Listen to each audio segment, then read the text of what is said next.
نیم تاریک راہوں پہ میرے سوا کارواں کا محافظ کوئی بھی نہیں، اپنے اندر سے آتی رہی یہ صدا، اس سے میں بھاگتا بھی تو کیا بھاگتا۔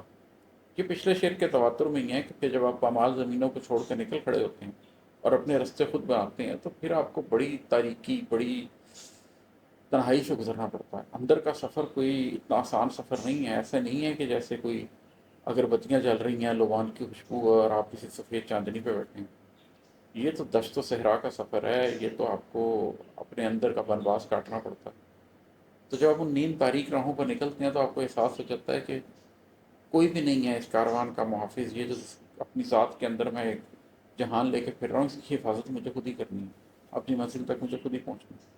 اور پھر آپ کے اندر سے جب یہ آواز آتی رہتی ہے، آتی رہتی ہے، آتی رہتی ہے، تو آپ اس سے کب تک بھاگ سکتے ہیں؟ میری ایک اور نظم ہے، آگ میں ہاتھ، اس کا پورا تناظر ہی یہ ہے کہ مجھے یہ پتہ لگ گیا تھا کہ میری زندگی کا مقصد کیا ہے، لیکن میں اس کو اوائڈ کرتا رہا، اس لیے کہ مجھے نظر آ رہا تھا کہ یہ راستہ مشکل ہے۔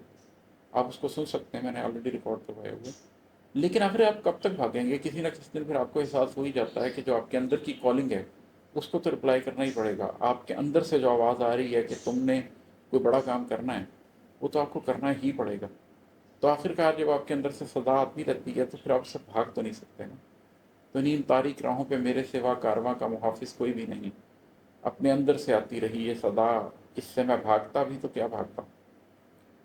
اور مکتا ہے کہ زخم دل سل گئے، چشم نم سو گئی، زخم دل سل گئے، چشم نم سو گئی، آہ دم رک گئی، حالت غم گئی، زندگی سے اماد اور کیا مانگتا، تو بتا چاہتا بھی تو کیا چاہتا۔